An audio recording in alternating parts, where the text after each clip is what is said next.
For more here, CBS News Justice reporter Paula Reid joins us now from Washington. And Paula, first, simply why is it that Dylann Roof is having this hearing in the first place?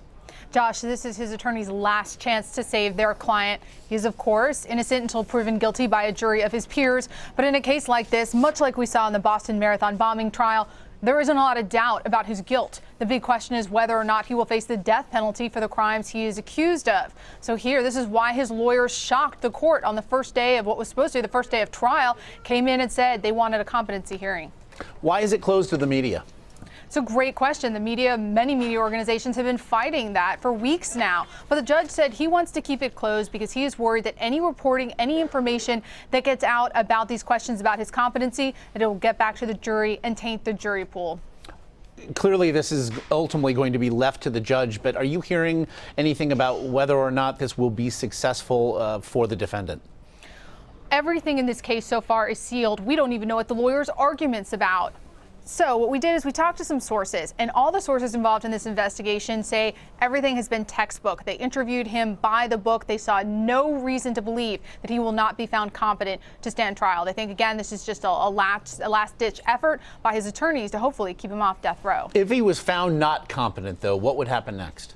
Well, Josh, there's two sets of circumstances. First, what would happen to him, and then what the repercussions would be for the justice system. For Dylann Roof, he would remain in custody. He would arguably present too much of a danger to the community to be released. He would continue mental health treatment to sort of remedy whatever those deficiencies are in his competency.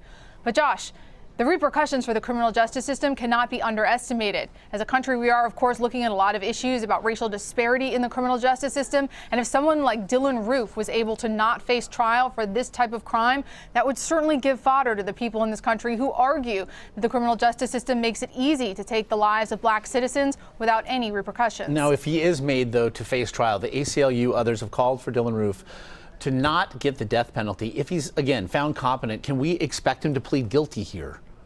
It's unlikely that he will plead guilty because the Department of Justice has chosen to take on the death penalty in this case. And you cannot plead guilty and then have a death penalty phase. In order for the Department of Justice, federal prosecutors, to pursue the death penalty, they first have to prove your guilt during a trial. So as soon as they decide to pursue the death penalty, it's two trials, one to determine your guilt, one to pursue the death penalty. So at this point, as the Attorney General has decided to pursue death in this case, he cannot plead guilty. Why does Loretta Lynch want the death penalty here? She believes in this case that the state charges don't really address the motive. There's no hate crime statute in that state, which is why she chose to bring a separate federal case. When it comes to decisions about whether or not to pursue the death penalty, there are two big questions.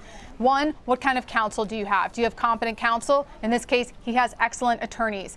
And then, are there any questions about your guilt? Here, again, there aren't a lot of questions about his guilt. This is also very similar to what we saw in the Boston Marathon bombing case. So even for Democratic attorney generals in both cases, they have decided to pursue the death penalty. Any sense of when we'll have an answer regarding this hearing?